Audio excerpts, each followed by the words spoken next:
My dad abandoned everything we had for his new family, then had the audacity to demand I give up my room for his pregnant stepdaughter. He expected me to just smile and obey, so I stayed silent. But what I did next left everyone speechless. And it was a wake-up call they never saw coming.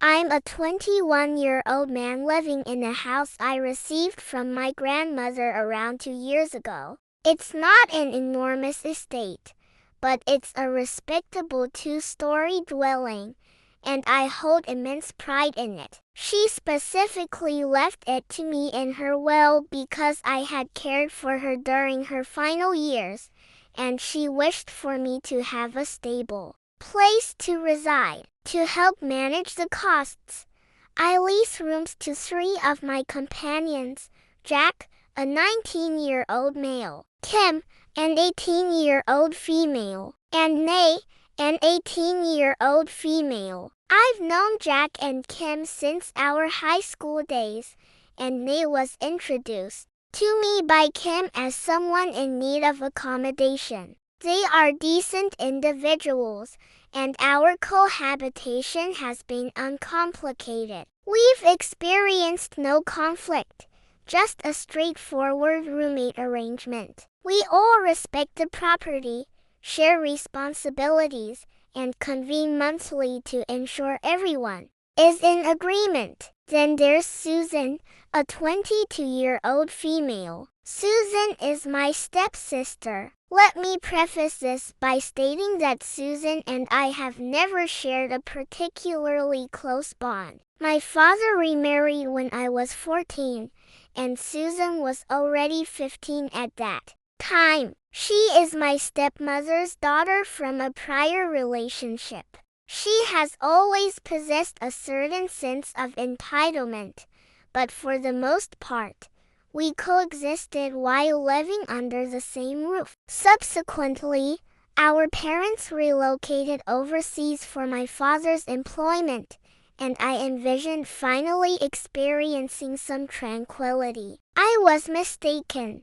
3 years ago, while my grandmother was still alive, Susan inquired if she could temporarily move in for a single year to complete her schooling. At the time, my grandmother was still healthy and found the prospect of having more family nearby appealing, so she consented. Susan settled in, and initially, everything proceeded smoothly. However, she then withdrew from her studies. She asserted it was due to excessive stress, but from my observation, it had more to do with her meeting her current boyfriend, Mike, a 28-year-old male. Mike is one of those individuals who believes he possesses universal knowledge. He's boisterous, dogmatic, and not precisely the most conscientious person. I've overheard him utter statements such as,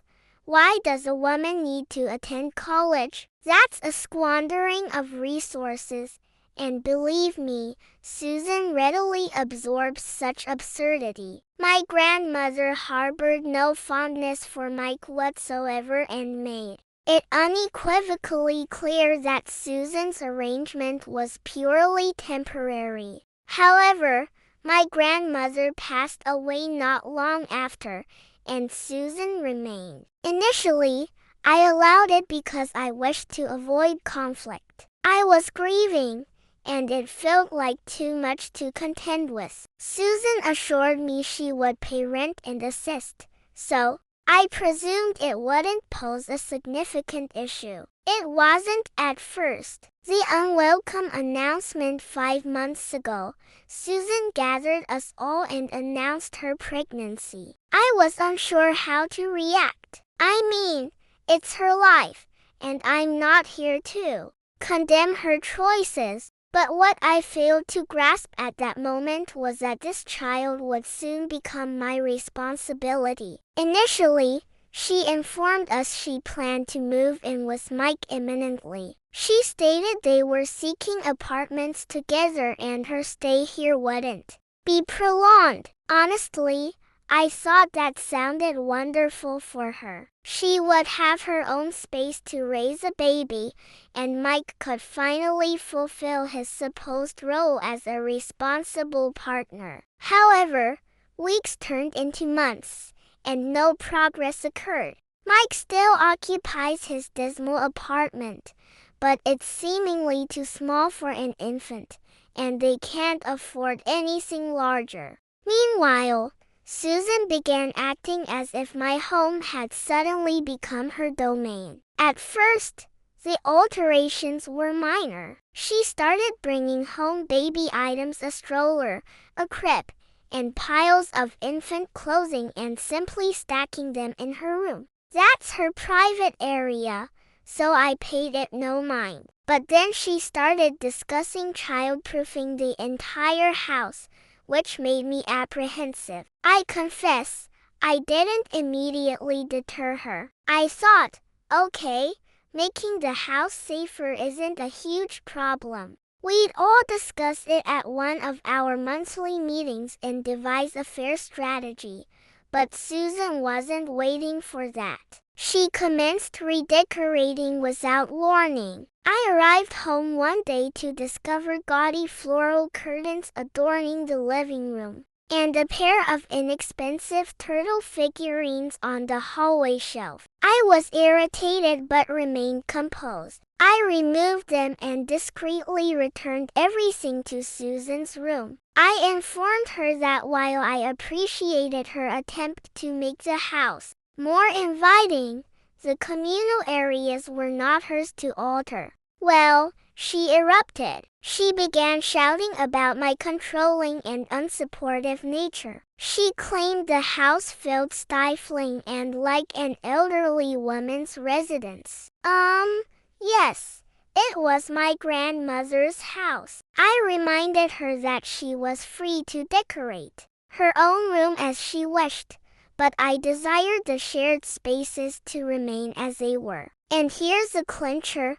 She then inquired if she could paint her room orange. I told her no. First and foremost, the house is mine, and I don't want the walls damaged. Second, I'm leasing to other individuals, and I cannot simply permit everyone to paint their rooms as they please. Susan exploded. She attributed her outburst to hormones and stormed off. But relations grew frigid thereafter. Over the subsequent weeks, Susan consistently made subtle, disparaging remarks. She complained to Mike, who, naturally, supported her. And suddenly I became the antagonist for not allowing her to adequately prepare for the baby. Mike even had the audacity to tell me I was being selfish because Susan was about to become a mother. I disregarded it. I thought,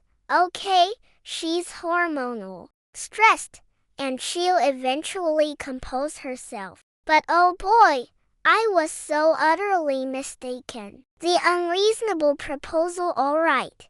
Here's where matters began to deteriorate. After the entire redecorating debacle, Susan and I were hardly on speaking terms. She largely gave me the cold shoulder, but when she did communicate, it was either to complain or to make passive-aggressive remarks about my supposed lack of family concern. I simply ignored her and continued with my routine, hoping she would eventually calm down. One afternoon, Susan knocked on my door, a rare occurrence, as she typically just burst in when she wished to converse. She asked if we could sit down and engage in a genuine discussion. I was skeptical but assented. I thought perhaps she was finally prepared to communicate like an adult. We sat at the kitchen table, and initially,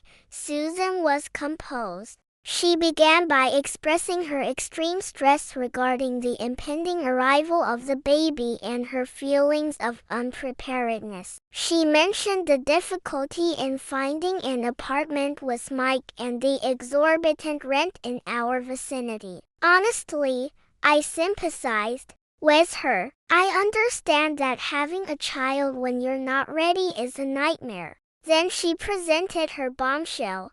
I've been contemplating, and I have a solution that benefits everyone. I should have anticipated where this was headed. Susan leaned forward as if divulging a profound secret and declared, I want to move into your room. For context, my room is a master bedroom and the largest in the house. It includes an attached office space that I utilize for my small online enterprise, essentially my livelihood. Susan explained that the office would be ideal as a nursery, and she and the baby genuinely required the additional space. I stared at her for a moment, genuinely believing she was joking. She wasn't. I told her directly. No. Susan stared at me as if I had spoken an alien tongue. What do you mean no? You don't even need all that space. You're just one person.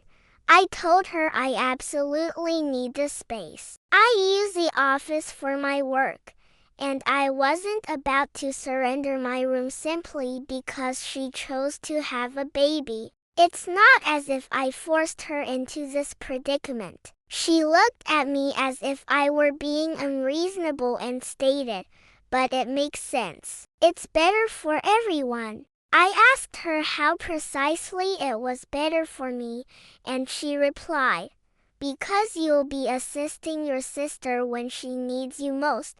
At this point, I ceased being polite. I reminded her that she leases only one room, nothing more. She doesn't possess the authority to dictate who resides where in my home. Her retort, but Jack and Kim are younger than me, and they don't require their rooms. When one of them moves out, the baby can take their room. Why are you being so selfish? I had to take a moment to process what I was hearing. Not only was she attempting to usurp my room, but now she was devising plans for other people's rooms as well. The audacity was astounding. I informed her that Jack and Kim were staying put, and even if they left, she still wouldn't acquire their rooms, because that's simply not how any of this works. Susan began weeping at this point.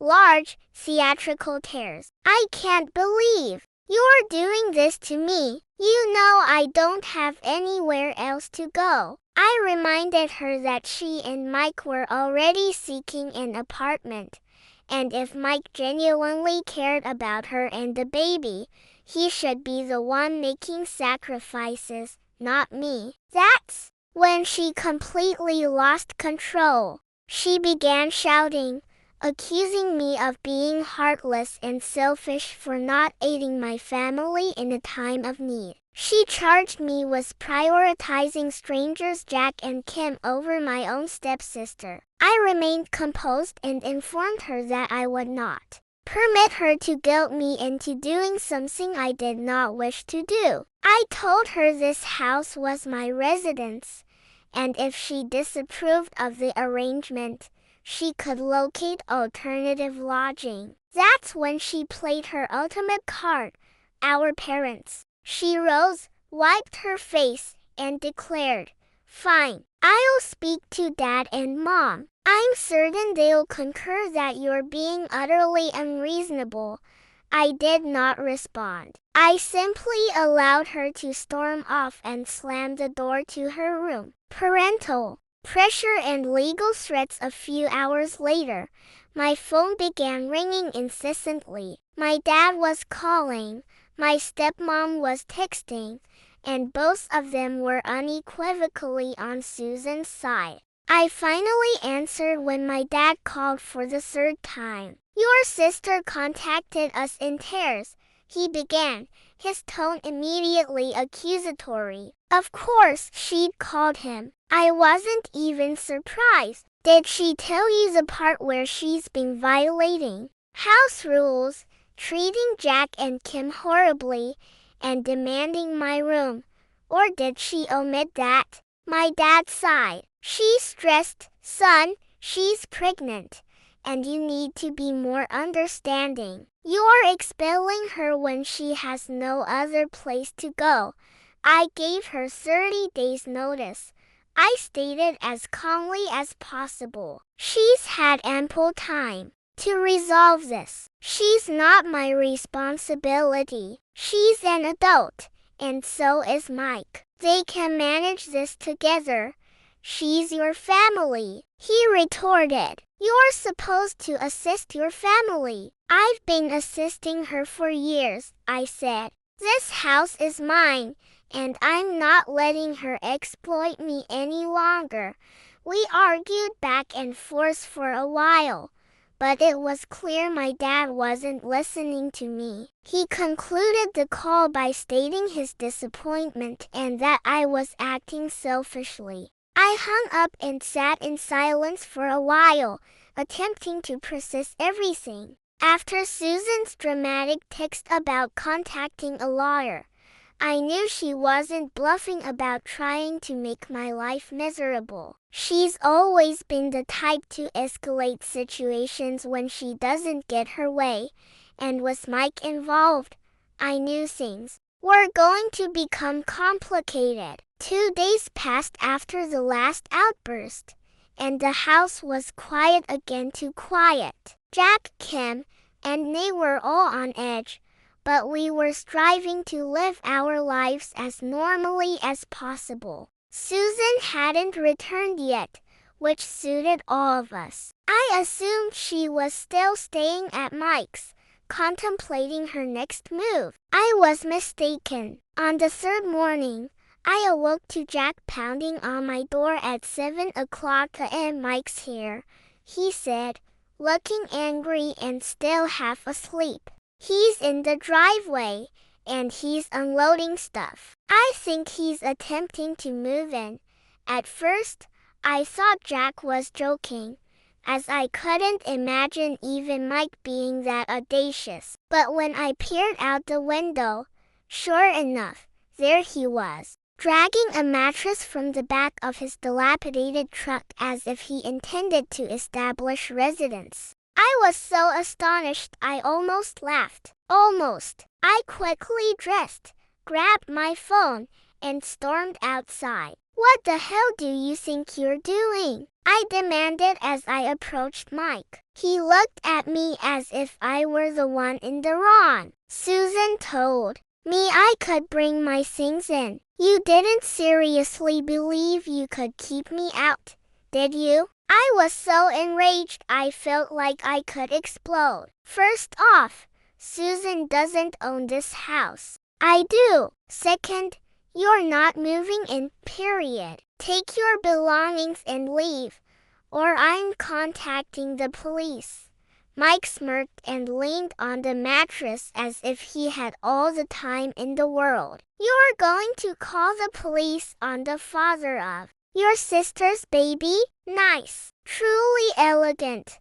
I pulled out my phone right in front of him and dialed the non-emergency police number. Observe me. Mike's smirk vanished. Okay, calm down. He threw his hands up in mock surrender. No need for theatrics. I'll depart for now. I watched as he reloaded the mattress into the truck, all the while muttering insults under his breath. Once he was finished, he slammed the door to his truck, pointed a finger at me, and said, "This isn't over, man. You're betraying your own family, and it's going to come back to haunt you."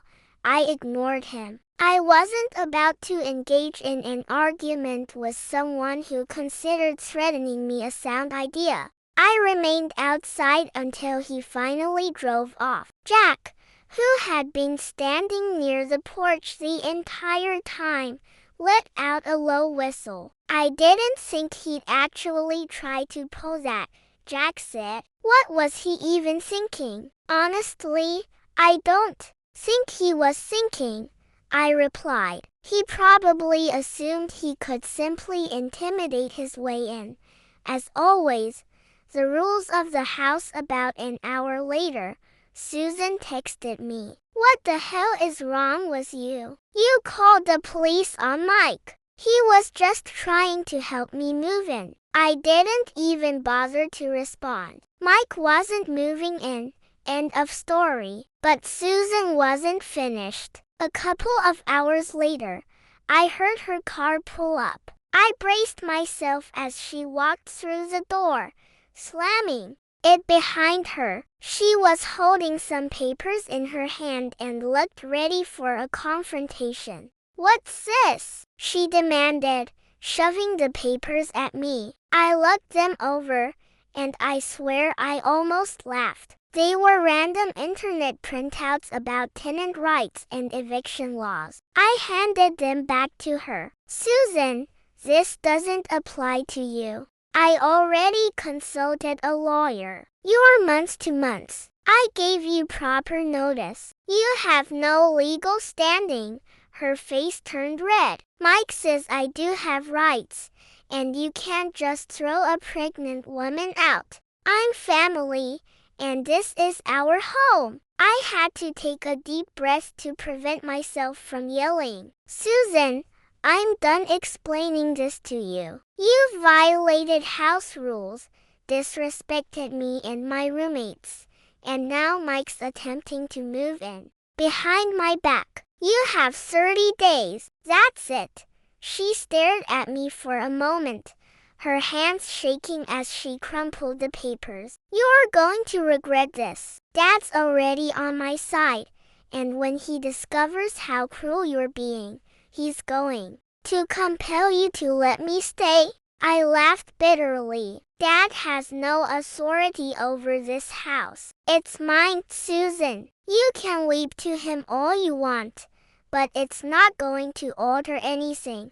She looked as if she was about to cry again, but instead, she stormed upstairs and slammed her bedroom door so forcefully that a picture fell off the wall. The next 2 days were tense. Susan soaked in her room most of the time, but she made sure to slam doors or stomp around the house whenever she emerged to use a kitchen or bathroom. She didn't speak to anyone, but the atmosphere was dreadful, as if we were all walking on eggshells. Jack and Kim kept out of her way, but Nay had reached her limit. On the second day, Susan left dirty dishes piled in the sink and failed to clean up after herself. Nay confronted her in the kitchen. You're not the only one who lives here, Susan. Clean up your mess. Susan retorted. Perhaps you shouldn't even be here. This house is for family, not freeloaders. Nay came directly to me and reported what Susan had said. I couldn't believe it. Susan was now openly assailing my roommates, the very people who had done nothing but patiently endure her nonsense. That night, I convened a house meeting without Susan. I sat down with Jack, Kim, and Nay, and we all agreed we couldn't allow Susan to continue making the house miserable. I promised them I would handle it. The next morning, I sent Susan a final message. This is your second reminder that you have 30 days to vacate the property. I've been more than fair, but your behavior toward me and the other tenants has gone too far. If you continue to violate house rules or harass anyone, I'll involve my lawyer again. She didn't respond, but I know her. She's planning her next move. The inevitable departure. The tension in the house had become unbearable. Susan continued to sulk in her room, stomping around like a petulant child whenever she emerged to use a kitchen or bathroom. My other roommates, Jack, Kim, and Nay, had been tiptoeing around to avoid her anger. No one wanted to provoke her, because we all knew what she was capable of. I was counting down the days until her 30-day notice expired. In my mind, I kept reassuring myself that if we just allowed the time to pass, this nightmare would conclude. But Susan had other intentions. It all culminated on a Saturday afternoon. I was in the garage organizing some items for my small business when I heard shouting from inside the house. Jack rushed out to find me. "Dude,